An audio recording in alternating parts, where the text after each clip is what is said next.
This, in a sense, is an autobiography. Instead of sticking to a strictly chronological format, we try to see what are the interesting experiences I've had or conclusions that I've drawn from my chess career, and then highlight the moments where I felt this most strongly. So it's snapshots from my life.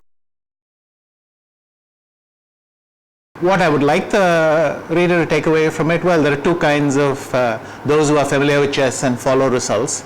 For them, I hope they'll get a lot of the background that they may not have been aware of. In fact, even for me, it's interesting to relive many of the significant moments in my career, along with the trivial things that happened on those days.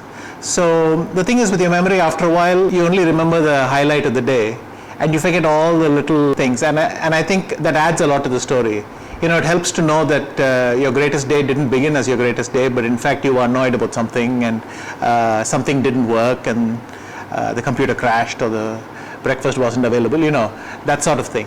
The reader who follows chess but doesn't really know the moves and understand the game, I would like them to know what the life of a chess player is like.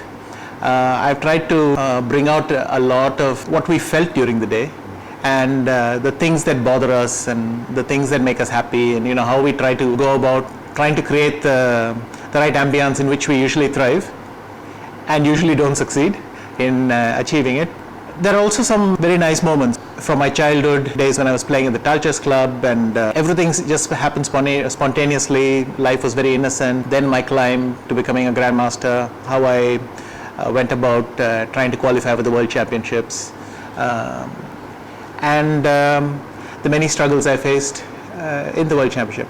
Obviously, a big chunk of the book will be the time I was match world champion from 2008 onwards, and all the struggles I faced then, because these were really the hardest moments, but they encapsulate a lot of what I feel in tournaments, in smaller events as well. But they're experienced very strongly here, and so there are quite a few chapters about that.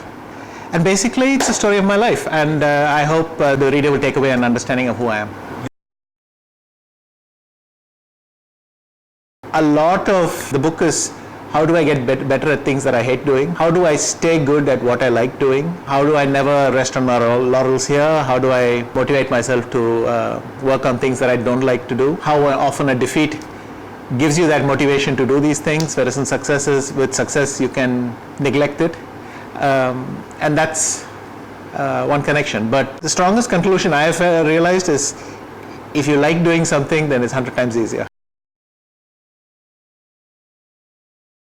Partially, it's an act, and in the book I do talk about this extensively. A couple of experiences that impacted me strongly and made me realize this nice guy thing is okay, but it has its limitations and you shouldn't exaggerate. And the thing that I mention is, often afterwards I'm hugely resentful of something that was done to me, and I do cast an envious glance on people who just don't, who aren't nice and who don't bother trying to be nice. Now, I don't think that works in all circumstances either.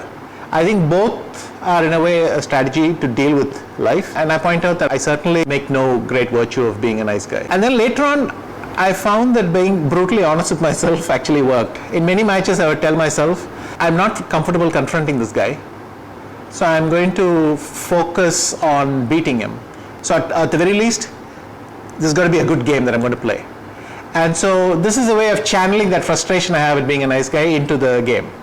But no, I wouldn't advise anyone to be a nice guy unless they themselves were brought up to be.